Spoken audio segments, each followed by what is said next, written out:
CBS EV News is next here on KPIX. Local news continues on our streaming service, CBS News Bay Area. I'll see you at 5 o'clock.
This is what the future is going to look like. This is climate-related extinction. Species and habitats in danger on land and in the sea. It's catastrophic. But environmental change makers are leading the way to protect our planet. Understanding the diversity, the biodiversity, and the habitat requirements makes us sensitive to why we should keep the oceans pristine. I think that awareness needs more and more investment, exploration, discovery, and also storytelling. Because Earth's future is in our hands. We are the only species on the planet that can consciously recognize their own environmental damage and repair it.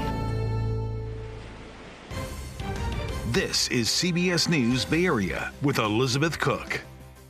Thanks so much for joining us on this Monday, this Earth Day. I'm Elizabeth Cook. As climate change draws more focus across the Bay Area and around the world for that matter, today we'll look at how Earth Day got its start right here, how far we've come in protecting our planet, and what it will take to keep it thriving for generations to come. First, though, let's get you caught up on today's news headlines. Past death penalty cases are under scrutiny in Alameda County. District Attorney Pamela Price just announced that her office will be reviewing every case from the past 30 years. She says there's evidence of prosecutorial misconduct, specifically that Black and Jewish people may have been intentionally left off of juries in death penalty cases. Price says the investigation will be overseen by a federal judge. Today, the U.S. Supreme Court is hearing a case about homelessness and if cities can punish people for sleeping outside. Justices are hearing a case from Grants Pass, Oregon. The city was fining people for sleeping in public, but the Ninth Circuit Court ruled those fines violated the Eighth Amendment, prohibiting cruel and unusual punishment. Homeless advocates, meanwhile, in San Francisco agree with the Ninth Circuit ruling. They held a protest today asking the Supreme Court to side against Grants Pass. What we want ultimately, and what we're using the lawsuit as a wedge, is we want the city to have an effective and humane response to homelessness on the streets that leads people off the streets. And this is one little right that we can put in there and say, look, you got to at least consider people's housing needs. Now, on the flip side of all this, Governor Gavin Newsom and the city of San Francisco have both filed petitions in support of Grants Pass. The Oakland Police Department is mourning the death of a former officer who died from injuries from a crash while on duty in 2018. Officer Jordan Wingate was from Walnut Creek. He joined OPD as a cadet back in 2013 and was awarded Rookie of the Year in 2018. Highway 37 is back open in the North Bay. The westbound direction was shut down over the weekend between Vallejo and Sonoma Raceway for pavement repairs. Caltrans says it will shut down again next weekend, followed by eastbound closures the following weekends. Ferry service could return to Sausalito as early as this week. The Golden Gate Ferry began work over the weekend on a damaged part of the Sausalito Pier. Service is canceled until that pier is fixed. Now, in the meantime, they are offering buses to San Francisco. All right, let's go to our first alert weather now. Oh, it is so beautiful today. I hope you get outside. And enjoy it while you can. Our temperatures are about to take a turn yet again. I know what you're thinking. Meteorologist Darren Peck is in our virtual view studio with your forecast. Darren? Okay, 2 examples of how this week starts. With Monday back there, hazy but no marine layer, and Tuesday over here. Watch what happens on Tuesday morning. The marine layer is going to come in, and we're all going to wake up with May gray. So it's a 10-degree cooler day as a result of this, and there will even be a little bit of light rain in it. Watch what happens as we visualize this southerly surge in the marine layer. See the green on there? Maybe a few drops of rain along the coast on Tuesday morning. So if you're driving along Highway 1, if you're coastside in San Mateo, City, Marin, you might have the windshield wipers on for part of the day tomorrow as we start to experience this transition. Daytime highs are in the low 80s today. Look at where you're going to be on Tuesday, already noticeably cooler with a lot of these temperatures on here only going to like the low 70s. And that's inland. If you're in the immediate bay, it'll be mid to upper 60s. All right, so let's get back to that bigger transition change, because farther out in the Pacific, we can already see the next system coming our way. Already developing on the other side of the basin. That's going to get pulled over, and by the time we get to Thursday night into Friday, we're going to pick up a few light showers from that. There's not a lot to it. Kind of falls apart as it comes onshore, but watch Friday right here. First half of the day, isolated on again, off again, scattered showers will be with us throughout the day on Friday, and they don't amount to much. If we put rainfall totals on it, we're really only talking about a couple hundredths of an inch of rain on here. Maybe some places get a little more, but anyway you look at it, it's rain on a technicality, but it's not going to be widespread or super impressive. I think this might be the most exciting part of the whole 7-day, going from 80 degrees today to 69 tomorrow. And then we'll stay there. Temperatures aren't going to budge a whole lot, but that small chance of rain shows up on Thursday and Friday, just a drop or two as we get towards Friday morning perhaps, and then we'll be done by Saturday. Well, we often hear about and talk about climate change, wildfires becoming more destructive, more severe floods and heat waves. Today on this Earth Day, we're looking at the ways people are really taking action to protect our planet. A new CBS News poll finds majority of Americans feel the U.S. needs to address climate change, with 70% in favor and 30% opposed. Those who report experiencing extreme weather are more likely to say we should address climate change right now. And here in the Bay Area, it was a big cleanup effort along the Guadalupe River in San Jose. We saw lots of volunteers picking up trash for Earth Day. Many of them were given a little litter stick, gloves, and green trash bags. The cleanup event was hosted by Trash Punks. The organization says they are dedicated to creating a cleaner environment. And in Richmond, CEOs of a few energy companies held a discussion focusing on California's energy transition. They talked about clean energy and climate goals. That the combination of distributed energy production, whether that's rooftop solar or other distributed sources, combined with storage is sort of the holy grail of being able to actually have the dispatchable energy that we need when we need it. Now, the annual Earth Day celebration, as we know it, got its start more than 50 years ago as a modern environmental movement. We looked into its beginnings and how it all started with a California catastrophe. Hey, Mother Earth, it's your day, Earth Day. It all began in 1969. That's when U.S. Senator Gaylord Nelson of Wisconsin saw the damage caused by a massive oil spill off the coast of Santa Barbara. The following year, he called for a nationwide peaceful demonstration, an environmental teach-in, and that's how Earth Day took root. On April 22, 1970, from coast to coast, more than 2 million Americans showed up to participate, including a die-in at Logan Airport in Boston, Massachusetts, a rally in Manhattan with school kids attending their very first protest, a call-in in Chicago to eliminate all fossil fuel burning cars, and at Stanford University, a determined plea. It's terribly important for us to begin to involve ourselves in politics so that we can turn the system around. Earth Day changed the nation.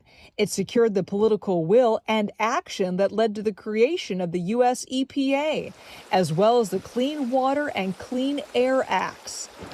Now, 54 years later, in 2024, Earth Day will focus on plastics. Plastic production has now grown to more than 380 million tons a year. That includes hundreds of billions of plastic bags and plastic beverage containers sold every year in the U.S. More than 95% of plastics in the nation won't be recycled at all. The first Earth Day made it clear there was enough public support, energy, and commitment to change the environment. The hope that every day is an Earth Day. Well, still ahead, getting a taste of the ocean without really diving in. How this Bay Area aquarium helps visitors get an up-close and personal look with marine life and understand the challenges they face in the wild. Plus, it was sheep versus robots. What's behind this competition at an Earth Day celebration?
Looking live at Pier 39 in San Francisco now, where marine conservation is a big focus on this Earth Day, and really every day for that matter.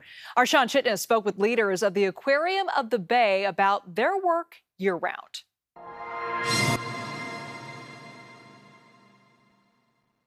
Thousands of marine animals are on view each day at the Aquarium of the Bay. Many of these creatures call the San Francisco Bay home. Seeing them up close helps visitors to better understand the challenges we face on Earth, including climate change, plastic pollution in the oceans, and natural habitats going away. This environment actually immerses you straight into the oceans, and you begin to appreciate the incredible biodiversity that exists in the San Francisco Bay and beyond. Dr. George Jacob is the president and CEO of the aquarium. He says their underground tunnels, one of the largest of its kind in the U.S., creates a connection between people and the ocean. Understanding the diversity, the biodiversity, and the habitat requirements makes us sensitive to why we should keep the oceans pristine. The aquarium's director of animal care says it helps their guests who love the San Francisco Bay to remember that they share this water with so many creatures that also call it home. I really feel like it immerses people. There are animals swimming all around you. They come right up to you. You get a face-to-face, up-close and personal encounter with them. With another Earth Day comes the chance to remind residents protecting the planet requires all of us to do more for the parts of the Earth we can't see. And I think that awareness needs more and more investment, exploration, discovery, and also storytelling. Earth Day's origin is in the ocean, a fact that can seem lost on some as much of the focus leans toward the land. I think they should be aware of a simple axiom that if there is no blue, there's no green. It's a phrase that explains the need for a global approach to preserve the entire Earth, with a local call to action making sure we all have a place on this planet. Natural disasters like hurricanes can pose a real threat to wildlife and in some cases wipe out a species completely.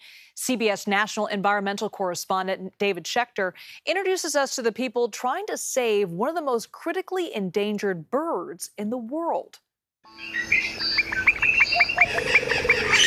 Emerald green like the forest that shelters them. This is the endangered Puerto Rican parrot, and it teeters on the brink of extinction. It's 4:45 a.m. and this morning we're going to witness the release of the Puerto Rican parrot from captivity out into the wild. The people of the U.S. Fish and Wildlife Service are excited to release 10 birds that they've raised in captivity.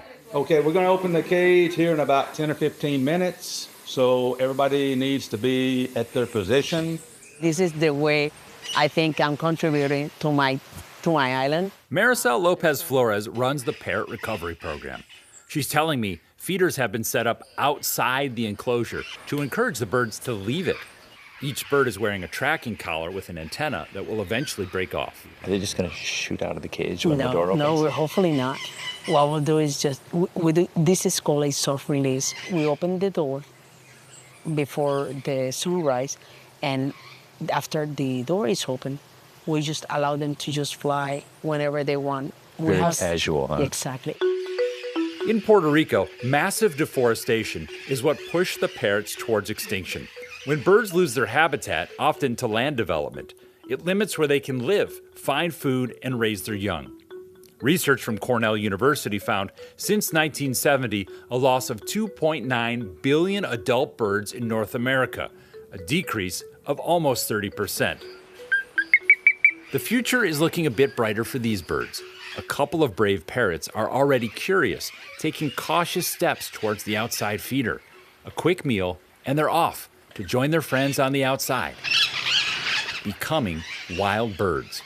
I had wanted to be a wildlife biologist ever since growing up in rural western Tennessee. Tom White's been working with the parrots since the early 90s, helping rebuild the population until 2017 and Hurricane Maria. When it made landfall in Puerto Rico, it killed 3,000 people, causing historic floods and landslides. Researchers found Maria's extreme rainfall was 5 times more likely because of climate change, making supercharged hurricanes a major threat to the parrot's survival. Before the storm hit, the captive breeding birds were rushed into a concrete shelter. And Tom took this video while he and his wife rode out the storm, caring for the birds. Late that afternoon, we were able to actually open the door and go outside. And we were speechless. They went from being green and lush to brown and defoliated in the question of hours. The breeding birds that Tom was sheltering all survived, but crews could not reach the wild birds out in remote parts of the jungle that were starving from the lack of vegetation. Of the 56 wild birds in El Yunque National Forest, this was the only parrot that lived.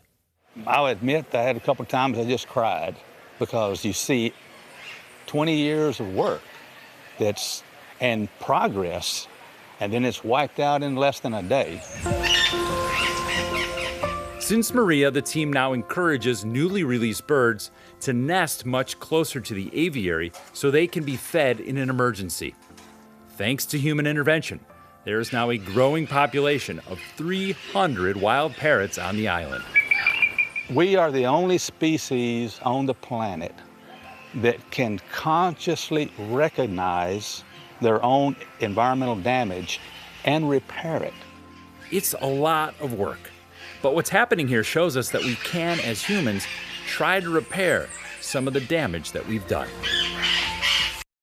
They are so beautiful, aren't they? All right, well, here's kind of an unusual Earth Day celebration in San Mateo County. It pitted old school versus new school. Our John Ramos shows us the lawn mowing showdown between sheep and robots. The purpose of Earth Day is to get people thinking about ways to protect the planet. And in a town like Atherton, that boils down to a fight over the best way to mow your lawn.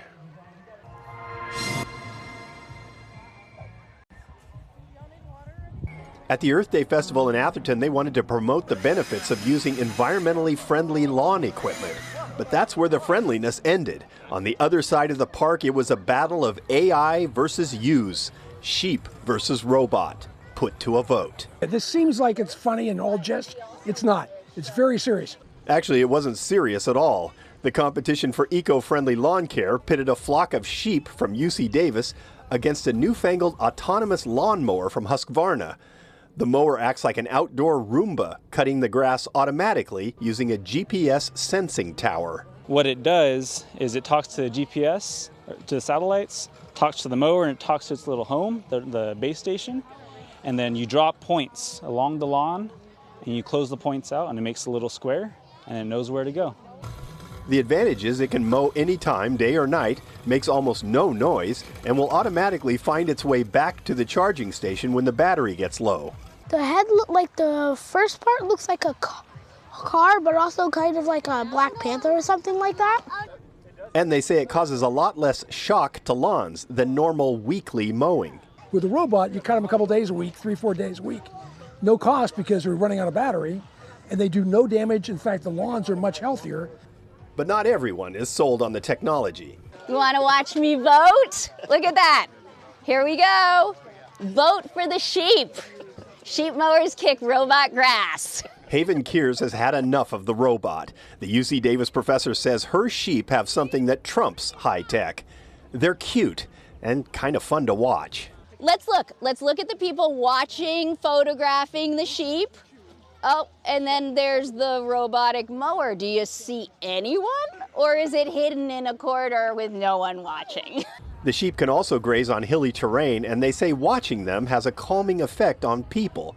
But it was the cute factor that seemed to be swaying the public vote. Well, they're cuter. If it has to be something cute for me in order to win, because, yeah, I like cute stuff. Well, I just voted for the sheep, organic matter over metal, 8-year-old Raffi Schooley voted for the robot because he likes AI better than sheep, but he was wondering if there wasn't some way to combine the two. And you could always just get a robot or like a hybrid version of a sheep and make it grow their fur faster. You can have like infinite fur machine that gives them like infinite fur and they can last forever. But this was no popularity contest. Well, actually it was. So it wasn't a big surprise when the votes were counted and the result was announced. The sheep versus robot competition is 20 to 103 and the sheep won. By a lot. Yes, that's right. Thank you. So score one for organic matter over metal. The sheep seemed happy about it, but the robot sat quietly on its charging station, waiting, patiently waiting. Cute will always beat the computer, right? Well, you might be wondering, why did Atherton pit the sheep against the robot in the first place, other than the entertainment value? Well, the city says it's a way to remind people the state of California has banned gas-powered lawn equipment effective July 1st of this year. And coming up today at 4 o'clock and 10 o'clock tonight, be sure to watch our CBS News Bay Area Earth Day special. We'll look at how scientists and everyday people here in the Bay Area are working together to protect our planet. Our Earth Day special streams also on kpix.com, the free CBS News app, and on Pluto TV. And still ahead here at 3, we know them as towering giants here in California. Why scientists say the sequoia is now flourishing across the pond in the UK.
Scientists say climate change is threatening the world's largest trees, California's endangered giant sequoias. But there's one unlikely place where they are thriving.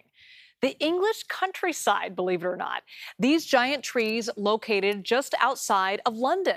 Scientists say they are relatively younger compared to the sequoias here in California. These trees are about 110 years old. Giant sequoias can live for more than 3,000 years and soar nearly 300 feet into the air.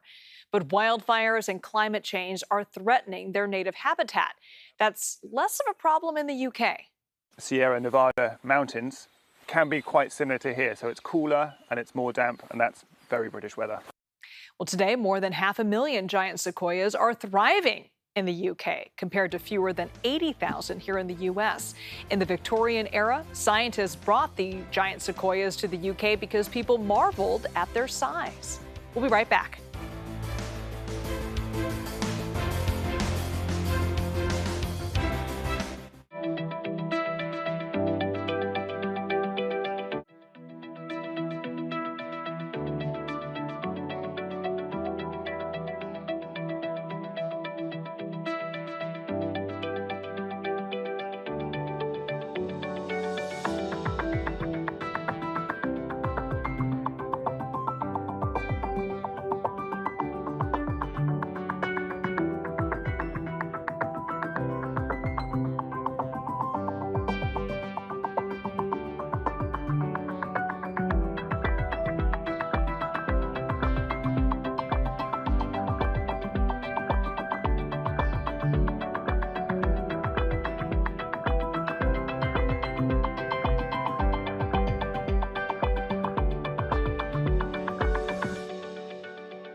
CBS EV News is next here on KPIX. Local news continues on our streaming service, CBS News Bay Area. I'll see you at 5 o'clock.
I'm Ryan Yamamoto. This is the minute. The issue of homelessness is taking center stage at the U.S. Supreme Court. At issue, whether cities have the right to enforce laws that outlaw sleeping or camping in public spaces. Homeless advocates said that's unconstitutional, and lower courts agreed. The Marine Mammal Center is working to figure out what killed a 40-foot gray whale that washed ashore. The whale was found floating off Robert Crown Memorial State Beach in Alameda on Saturday. The Marine Mammal Center says it is the first whale casualty of the year in San Francisco Bay. The Golden Gate Ferry has suspended service indefinitely between Sausalito and San Francisco.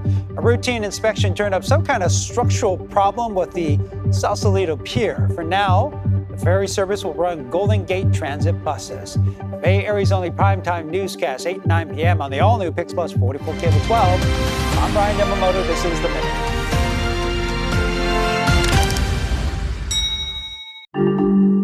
Carbon emissions, pollution, even our own daily habits are changing the environment. If we don't take care of each other, is going to be pretty dismal. The threat not only impacting our lives, but also wildlife. If we stop the feeding now, we would see a decrease in the population sizes, and that would be really detrimental. Pollinators are in trouble. But there is still time to turn it around by getting our hands dirty. It's very noticeable that the work that we're doing is actually making a difference. And finding solutions to help Mother Earth. We're starting now so it doesn't get worse in the future. It's a great chance to get in the outdoors and go make change. From CBS News Bay Area, this is Earth Day. Well, hello, and thanks for joining us on this Earth Day. I'm Ryan Yamamoto. And I'm Elizabeth Cook. For the next hour, we're going to show you the work being done right here in our own community to protect our planet and fight for a better future. But before we dig in, let's begin with why this is so important. These are images of Earth from NASA. Earth Day is not only a global celebration, but it raises awareness on the major impact that climate change has on our environment and our lives. This year's Earth Day theme is planet versus plastics. Many of us try to do our part by recycling, but believe it or not, you may be doing it all wrong. Yeah, it's a practice known as wish cycling. Now a new startup wants to change that. Devin Feely on an innovative service hoping to fill the gaps.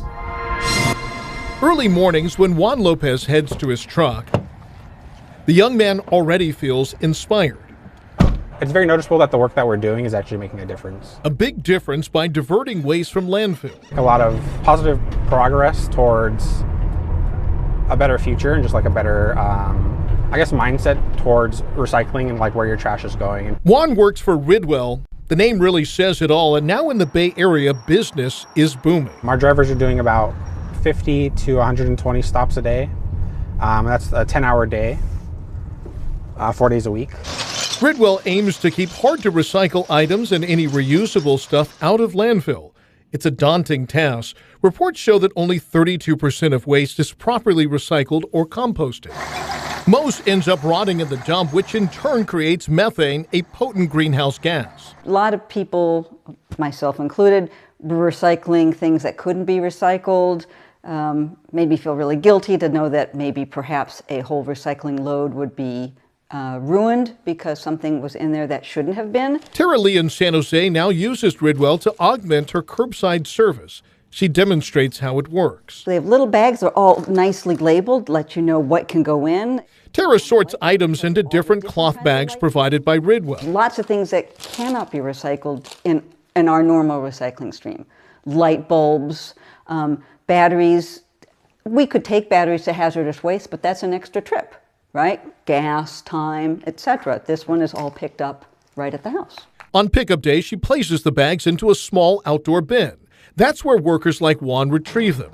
He takes the sacks, returns to his truck, and sorts each bag into its proper bin. I just got a text that says, I did it. I'm saving the world one plastic bag at a time. As to where all that stuff goes. And if there's a partner who can reuse or recycle it, we will seek them out and we will pick it up from people's doorsteps. Ryan Metzger is the CEO and founder of Ridwell. He works with local, regional, and national partners to find solutions that will breathe new life into the waste.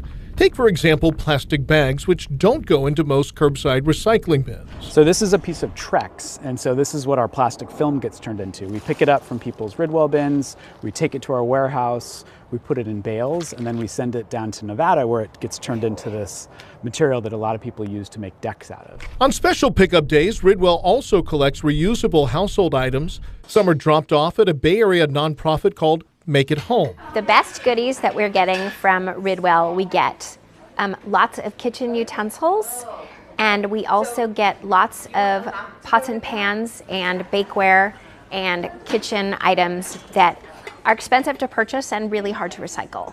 Each year, Americans throw more than 12 million tons of furniture into landfills. At Make It Home, reusable items find new homes. We're serving homeless to home. We're serving people who have survived domestic violence. We're serving foster kids who are aging out. Ridwell costs anywhere from $14 to $24 a month. Hannah Parento says it's well worth it. I think it's worth it to pay for Ridwell on top of the existing city waste pickup because I know that there are more things that are being kept out of the landfill that way. Hoping to make a difference, one pickup at a time. In Contra Costa County, some of the most important creatures on Earth are getting some much-needed help. Ann Makovic looks at a group of volunteers who are helping them thrive. Bees, butterflies, even the birds, they all help to pollinate our plants and food. But these tiny creatures are losing an important battle, the one to survive. Around the world, their populations are falling. Pollinators are in trouble. Former director of the U.S. National Park Service, John Jarvis. He explains how urban sprawl, pesticide use, and the spread of non-native species are among the likely culprits, but so too is climate change. You know, a lot of species are local. I mean, there are species that can migrate, but a lot of species, they live here, they live out their entire lives in this environment. And so they can't move as it gets hotter and drier. So we have to help. That help is now taking root along the gently rolling hills in the upper Pinole Creek watershed. Yeah, I think that's about right. Jarvis and dozens of other Bay Area volunteers are busy getting their hands dirty. That's about a good spot. Meet the Friends of the Pinole Creek watershed, as well as the Earth team from Pinole Valley High School. We're starting now so it doesn't get worse in the future. It's a great chance to get in the outdoors and go make change. They've gathered to plant 180 pollinator plants, native grasses, and creek-friendly trees. The goal is to restore the habitat and give pollinators, especially monarch butterflies, a place to rest and reproduce. So today we're putting in golden top, lots of milkweed, which is the larval plant for monarch butterflies. We've got deer grass, we've got mule fat, we've got coyote brush. Volunteer Carol Bray says all this work is for future generations. Everything we do is going to impact the health of the area, the health of the creek, and ultimately the health of us. It is a grassroots effort. Nobody gets paid, but they work hard to scrape up funding. This project is sponsored in part by the nonprofit Xerces Society. Yes, the situation is dire, but also there are a lot of people who are working really hard to make the situation better. Emma Kuzi is with the Contra Costa Resource Conservation District. She says this pollinator project might inspire us all to take action. It's important wherever you are, if there's a little bit of land, to steward that land and make habitat for, bees and bugs and anything else. Once we get some rain on it. As for Jarvis, he says the project is not only good for the health of our pollinators. Nature is good for your health. Being out in nature can be an antidote to everything from depression to heart disease to obesity. An opportunity for all of us to thrive. For centuries, they've been an essential part of California's landscape. We're talking about Northern California's majestic redwood trees. These giant trees are among the oldest in the world, but they are struggling. Itai Hott explains why their survival is so important.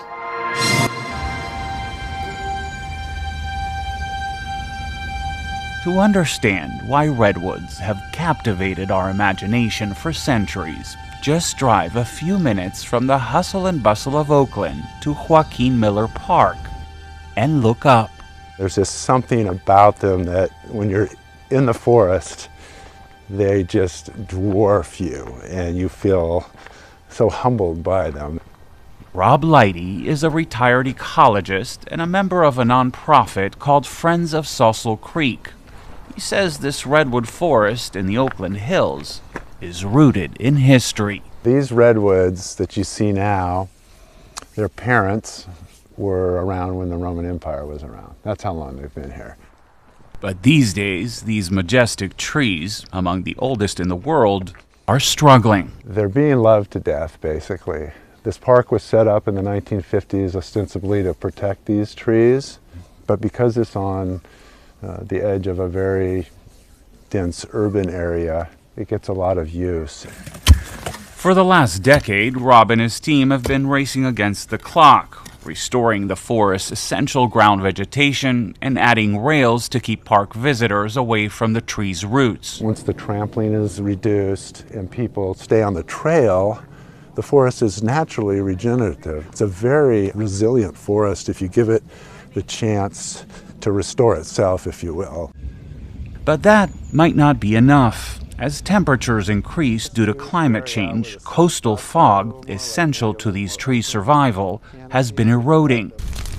Meanwhile, wildfires have become more frequent and more intense. The redwood range is 450 miles. Deborah Zierton works at Save the Redwoods League. She says these trees remove more carbon from the atmosphere per acre than any other forest on Earth. Because most redwoods are on private land, her organization has been buying up hundreds of acres of trees as a way to protect them. How quickly are we losing these redwoods? Well, you know, we only have about 5% of the old growth redwood forests left. So much of those old ancient trees were cut down. The good news, Rob says, with a little TLC, these redwoods could be here for centuries to come. If it's managed properly and it's healthy and it's allowed to do what it does, it's an amazing solution or contribution to, climate change. And while he's optimistic, he's keenly aware that these ancient trees are not out of the woods just yet. On the peninsula, the city of Brisbane may be a small community, but as Max Darrow shows us, it's trying to make a big impact when it comes to reducing light pollution. Barbara Ibel really appreciates the view from her back porch. It is beautiful. But once the sunlight fades and nighttime arrives, the longtime Brisbane resident says something is missing when she looks to the sky. Oh yeah, it's all sky glow right now. We get 2-3 stars, I think, but every one of those stars is still there. They're just hidden. So for the past several years, Ibel, her neighbors in the city, worked to create a plan to try and change that. They came up with a dark sky ordinance. Light pollution has skyrocketed. And after a January 18th city council vote, the city of Brisbane is implementing it, which means the clock starts for Brisbane residents to modify their outdoor lighting. We put this one in a couple months ago. We used to have a very nice carriage light fixture, but it was completely open and glass on 4 sides, and the bulb was completely exposed. It has a warmer color temperature, a motion sensor, and it's shielded. And one of the things we look for is put a ruler across the bottom of the fixture. The light bulb should be higher than that so that the light bulb is completely tucked up inside the fixture. We have every bit as much usable light as we used to. It's just being directed downward. This is an example here at City Hall of a fully shielded light, and it's got the warmer color temperature. It's pointed downwards. Caroline Chung is with the city. You can see the difference over the years that there has been an increase in outdoor lighting applied to people's homes. Per the regulations, new outdoor light bulbs and fixtures must meet brightness, color, and other standards set by the Dark Sky Ordinance. Commercial property owners have 5 years to modify their outdoor lighting to meet the criteria. Residential property owners have 10 years, and the city has 15 years for streetlights and facilities. As for enforcement, we have an administrative citation process. So there's definitely a warning, and we have a code enforcement officer that will work with the residential and commercial community. Brisbane is a small city nestled in a hillside next door to San Francisco, one of the largest culprits of Bay Area light pollution. Even though they won't make a major dent in reducing regional light pollution, there's always somebody out there who's making a bigger mess than you, right? And that's not any reason to not clean up your own house. And I'm hoping that other cities will follow suit, and that, in 10 years, we will have a dark skies compliant Bay Area, and we will have our stars back, and our animals will have their nights back, and people will have a better quality of life. Ibel still has work to do on the home front. But this one's unshielded, so it casts light out and up where it's not needed, and that's considered light pollution. And although she has 10 years to find a fix, you can bet she'll have it done much sooner than that. Still ahead on this Earth Day special, we all have things around the house that just don't work, right? Well, instead of tossing it in the trash, take it to the Fix-It Clinic, the community effort to give new life to your old stuff. Plus, it's a fashion trend that's flooding the market, and it's having an impact on the environment. We look at the cost of fast fashion.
Californians throw about 40 million tons of trash into landfills each year.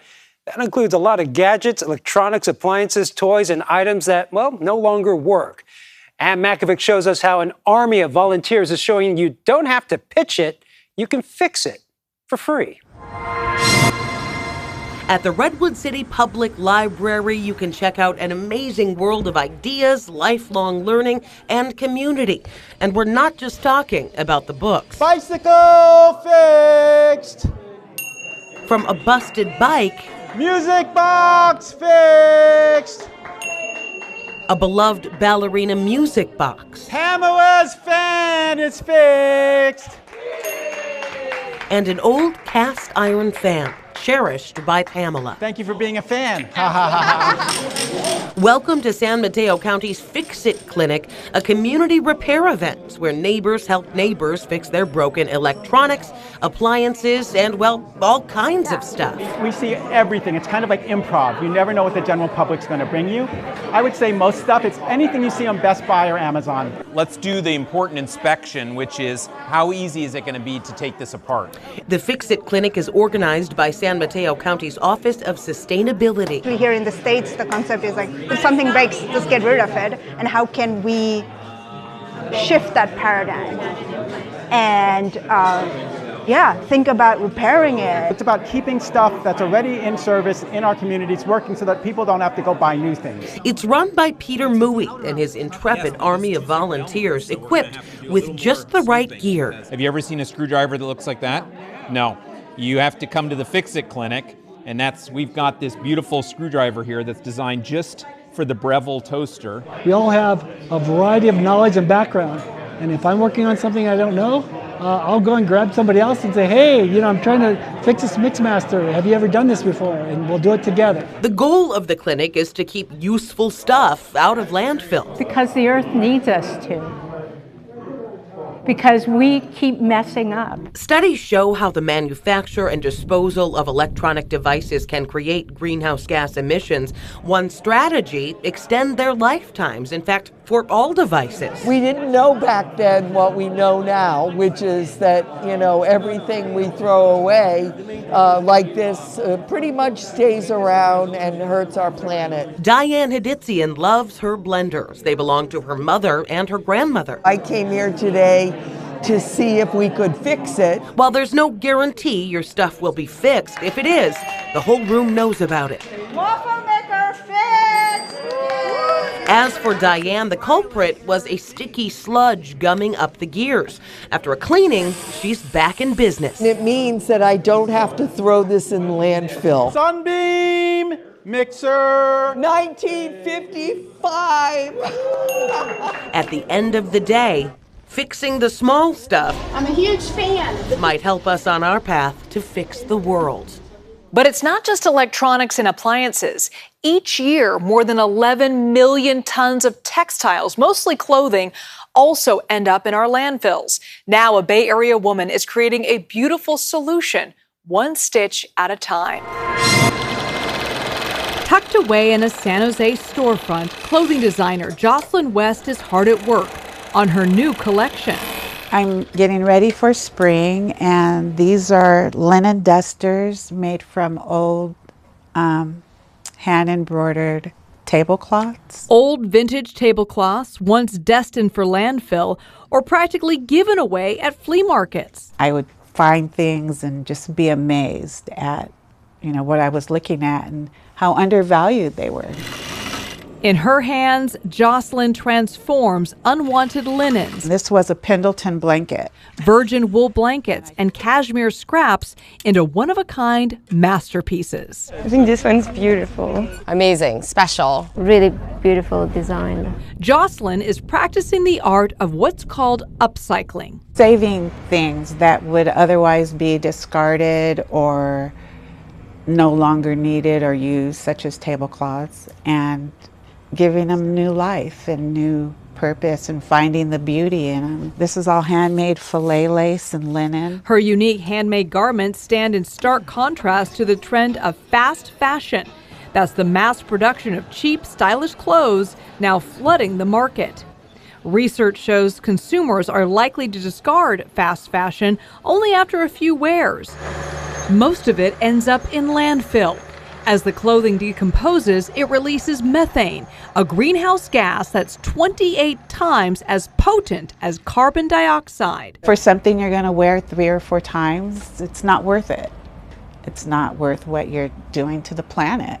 Back at the storefront, among Jocelyn's most popular garments, these warm, lightweight sweaters for toddlers, made out of cashmere scraps.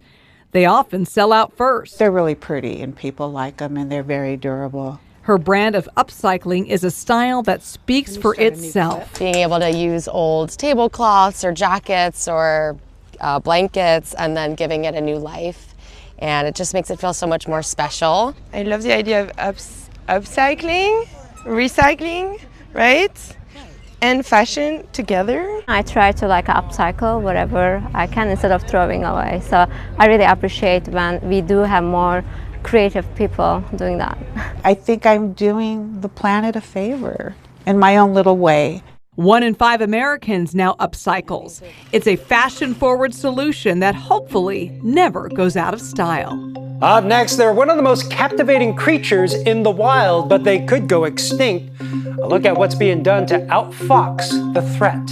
And later, they are carbon suckers, how these 40-foot towers may help turn back the clock on climate change. We'll show you the new technology that's the first of its kind in the nation.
Bay Area scientists may have help for an animal species in trouble by climate change. That's right. We take a closer look at the threat to the Arctic fox and what's being done to keep them alive.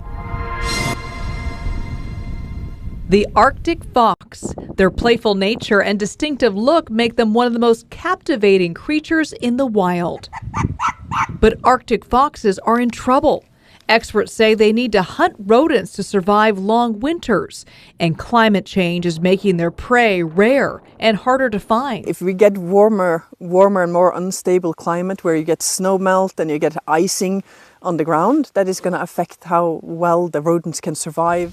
Thousands of miles away in the Bay Area, Stanford professor of biology Elizabeth Hadley. She cautions the Arctic fox is not the only species under threat. Absolutely not. The Arctic fox is not the only species threatened by climate change and human activities. Hadley studies the loss of biodiversity in a human-dominated world. She explains how human activity and climate change are challenging the survival of many species around the world. Extinction happens in a heartbeat, and evolution takes a very long time.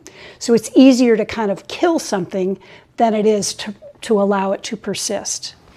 So biodiversity is threatened in many ways by humanity, and the Arctic foxes exemplify those threats. Back in the Arctic, Norwegian scientists have set up more than 30 feeding stations across the wilderness.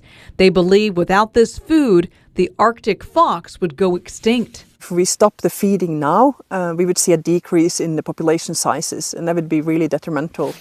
The International Union for the Conservation of Nature reported how over 44,000 species are now threatened with extinction. Dr. Hadley believes we have a moral responsibility to consider what we could do to stem the loss. It requires major activities on the part of humanity, not just a single person. We can all do our share, but it requires major action for us to consider what we can do to stem global change, including reducing greenhouse gases and preserving wildlife habitats so we can outfox the threat. Still ahead, pollution that we put into the air sucked out of the sky. How these towers could be the future when it comes to fighting climate change. Plus, researchers are restoring a massive bed of oysters off the California coast, but they're not for eating. And a lesson on trash talk, how a small army of kids who care about the environment are teaching others to do their part.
I'm Ryan Yamamoto. This is The Minute. The Oakland Police Department is mourning the death of a former officer who died from injuries from a crash while on duty back in 2018. Officer Jordan Wingate was from Walnut Creek.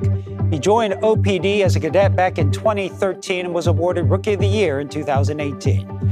Opening statements underway in the former President Donald Trump's criminal trial. He's charged with falsifying business records. Prosecutors say he funneled hush money through his former lawyer, Michael Cohen, to hide an alleged affair ahead of the 2016 presidential election. And in San Francisco, that expensive toilet in Noe Valley now open to the public.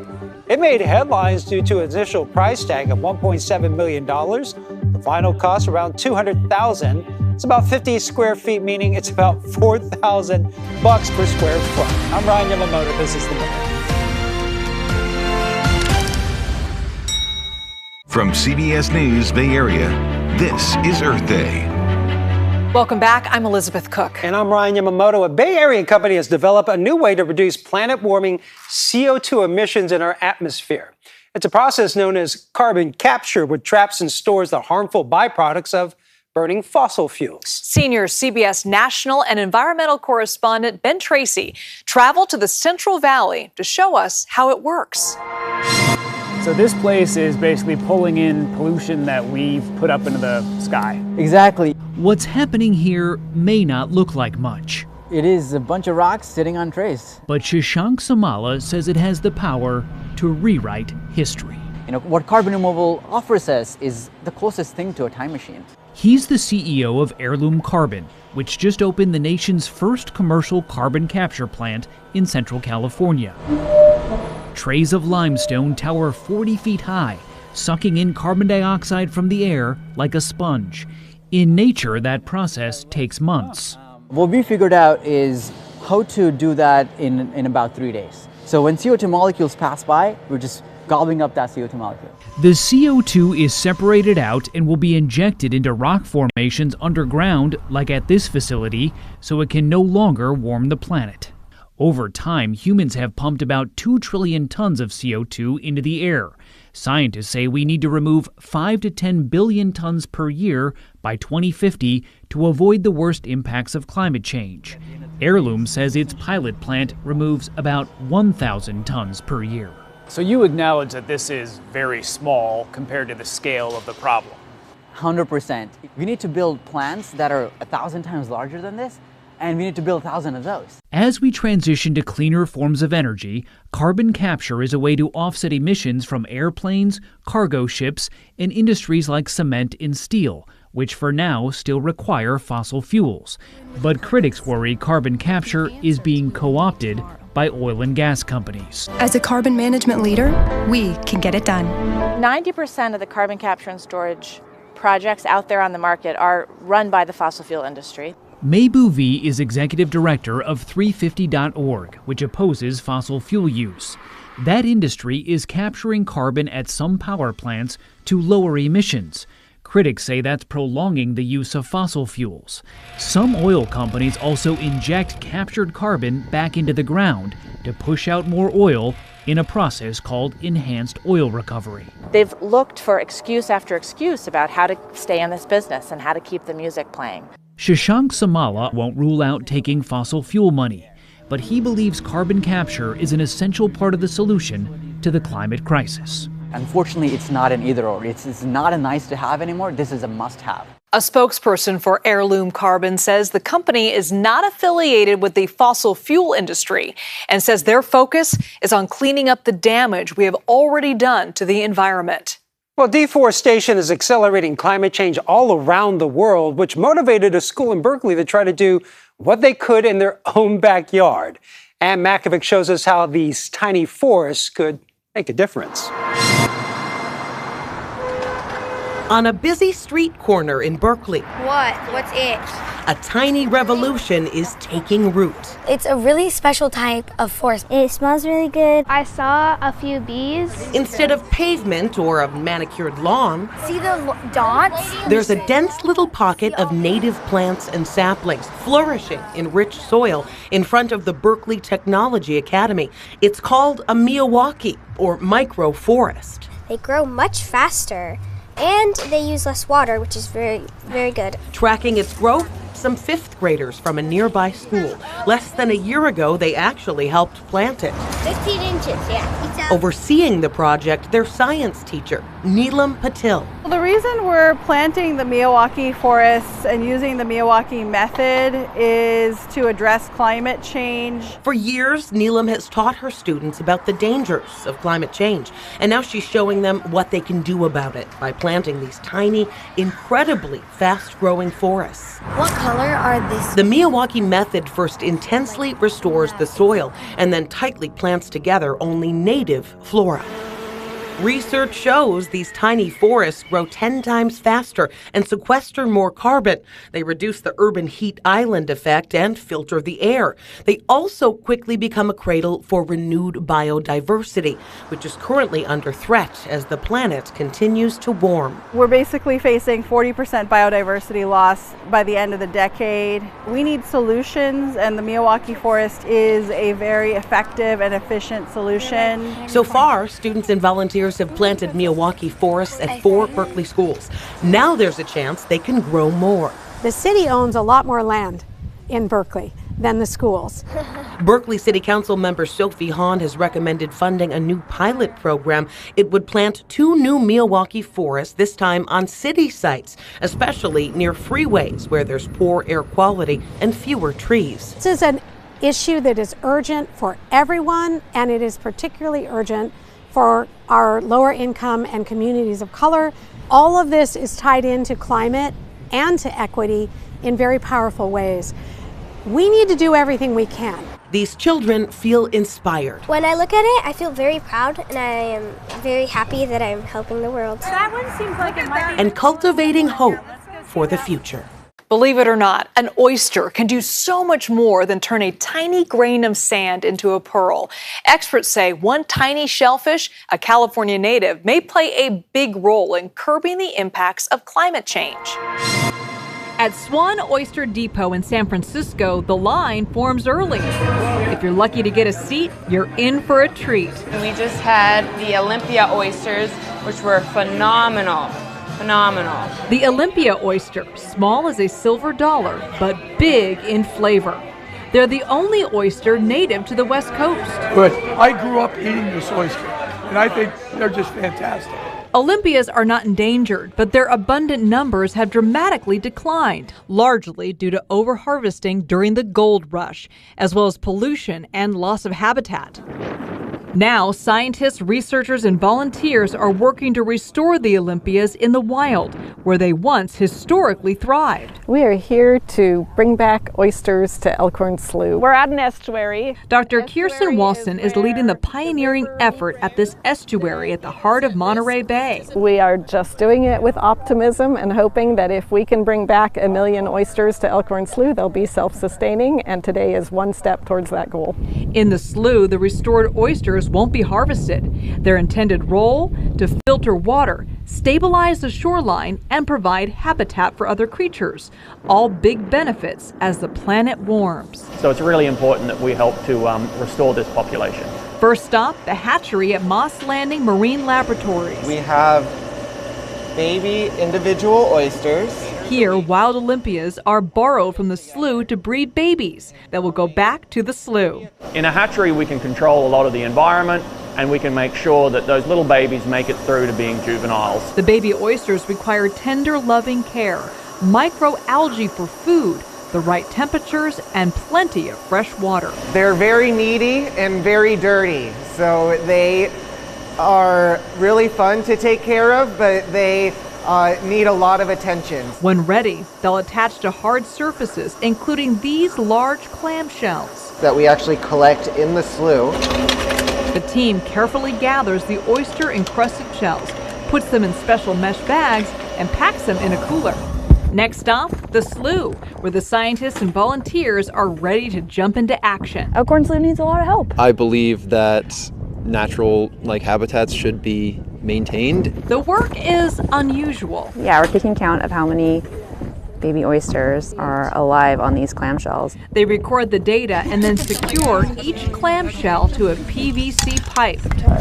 Once all the oysters are counted, secured, and tagged, about 80,000 babies, the rubber-booted volunteers caravan down to the estuary. Please just check the zip ties that they're actually locked. Here, they form a brigade and carefully pass the pipes down to the scientists, who plant them into the muddy goop and low tidal waters of Hester Marsh. On my watch, I don't want to see the oyster disappear from Elkhorn Slough. I ate it already. I couldn't wait. Delicious. Back at Swan's, patrons think the effort is well worth it. It's a win-win for everybody. If what they're trying to establish down in the slough works, it'll be incredible. An Olympic quest for future generations. Yay! Well, many of us get food delivered, but what do you do with all those empty chip bags or pizza boxes? Sarah Donchi spoke to a top team for advice. It's lunchtime at Glenwood Elementary in San Rafael. Tucked into the lunch bags and boxes, cheese and tortilla roll, chicken noodle soup, half-Asian burrito. It's a cucumber and radish salad, some pistachio nuts. But before students head back to class, a trip to the recycling bins. These kids know what goes where. That's thanks, in part, to the school's Green Team. The Green Team is a group of really dedicated kids who care about the environment, and they're trying to help our whole school learn how to sort their waste. And there's a lot of waste, about 2 billion tons generated each year around the world. Not only that, but 40% of all the food we bring home ends up in a landfill. And that landfill mix is helping to fuel climate change by creating a potent greenhouse gas. It creates methane.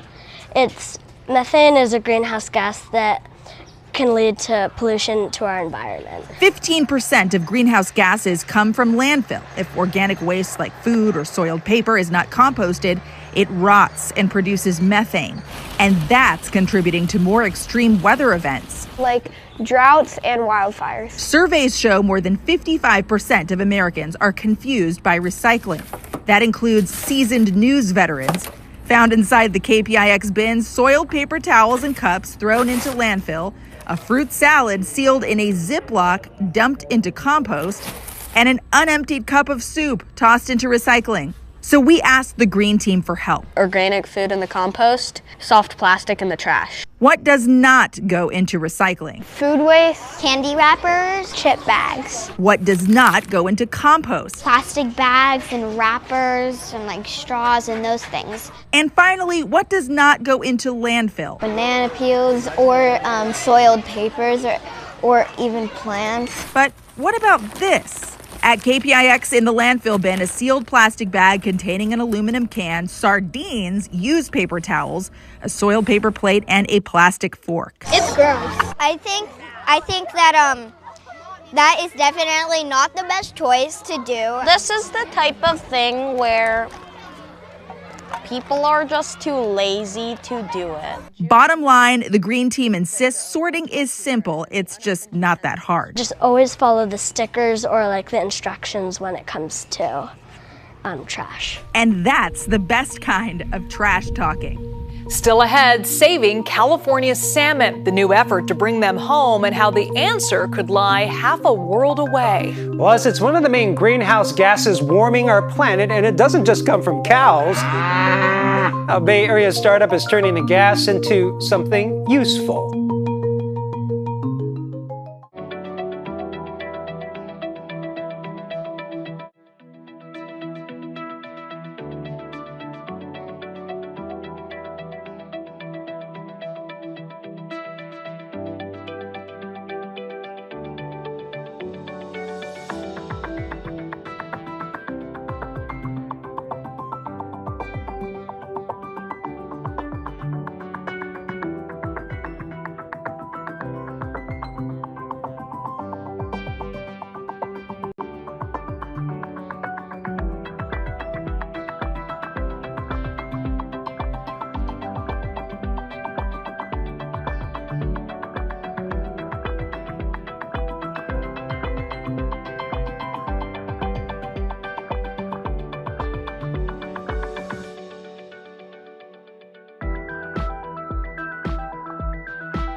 Well, more than 100 years ago, Chinook salmon from the McLeod River near the Shasta Dam ended up in the cold mountain waters of New Zealand, where today they continue to thrive.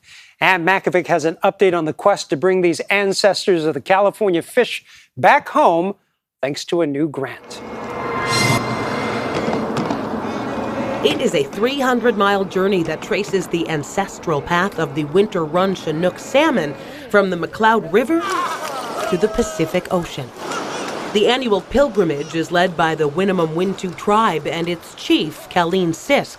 The tribe has never wavered from a core belief. Whatever happens to the salmon happens to the people. Salmon populations are a fraction of what they once were, and climate change plays a role. In the last decade, they've been hit by the 1-2 punch of climate change. Disruptive heat waves, dryness through extreme drought. Chuck Bonham heads up the California Department of Fish and Wildlife. He says the summer of 2021 was a grim one for the salmon. We were in the midst of the peak of our most recent severe drought. And these fish are now trapped down on the valley floors.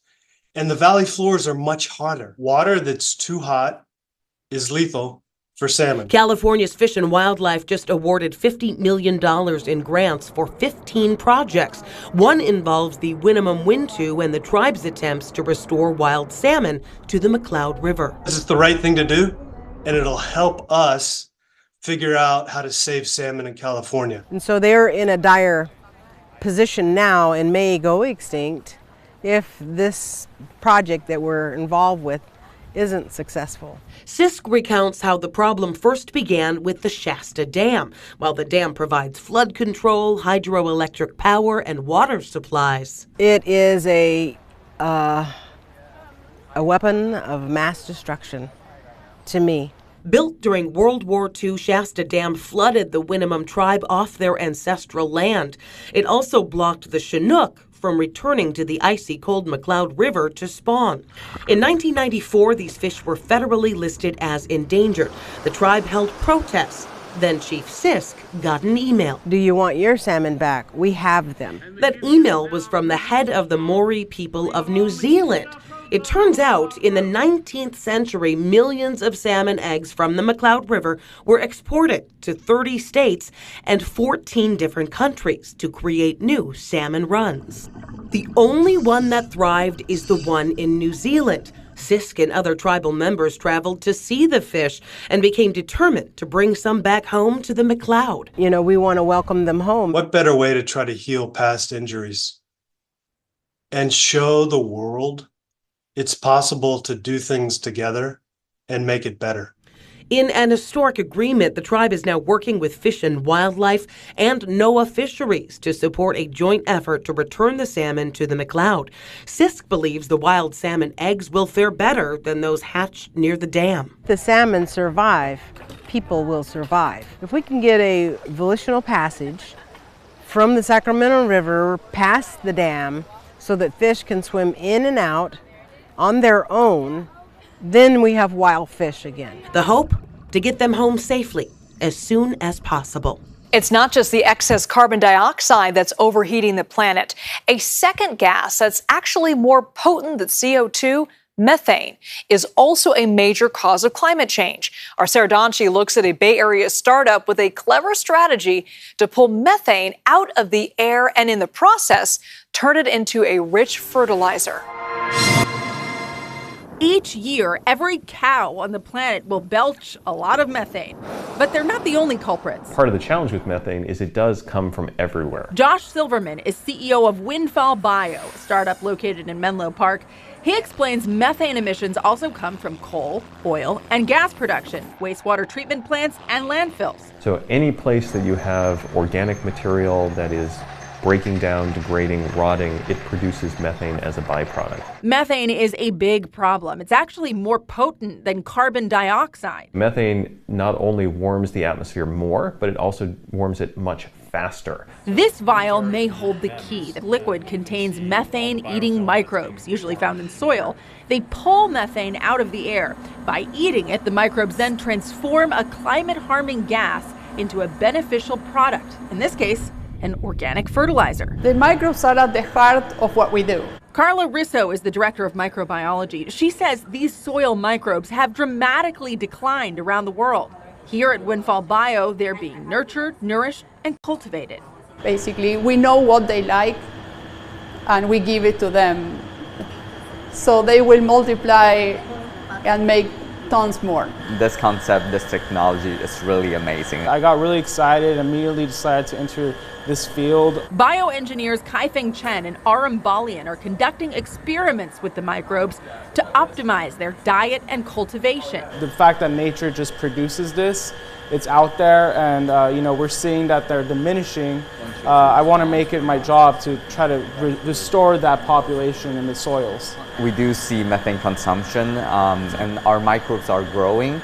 The other side of this product is they also enhance their biomass. In the future, we could apply that on the field as fertilizer. The idea is to provide the microbes where the methane is created, on farms, cattle ranches, landfills, water treatment plants, and the fossil fuel industry. The microbes will be freeze-dried and then resuscitated with liquid nutrients before being applied to the land. Then they should come back alive, and then that's how they can do their jobs. Judy Sue is director of biology. The application can reduce the methane, how it can help our planet, our soil health, our environment. Methane is a very big deal. Former U.S. Secretary of Energy and Stanford professor Dr. Stephen Chu is now advising the scientists at Windfall Bio. He believes their strategy makes a lot of sense. Why not capture it before it gets diluted, capture it, prevent its release, turn it into an energy source, which seemed to be a really good approach. As for the scientists, they too want to make a difference. We need to focus on technology solutions that work. I choose to believe there is hope. Being in this job, it gives me optimism every day because I see how many exciting technologies, how many exciting companies are coming up just like our own, and really trying to make it their mission to reduce greenhouse gas emissions in the future and have this world be livable for our kids. In this case, all thanks to some mighty microbes. Coming up, helping save the planet one song at a time. I walk a lonely road, the only one that I have ever known. How Bay Area musicians are using special concerts to push for change. If we don't take care of our home, the planet, and get really concerned about the things that are happening here, then it's going to be a miserable place to live.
One of the most legendary bands to come out of the Bay Area put on quite the show in the heart of San Francisco. And as our Sarah Donchi shows us, they're not just out here to rock it out, they're also here to help stop climate change.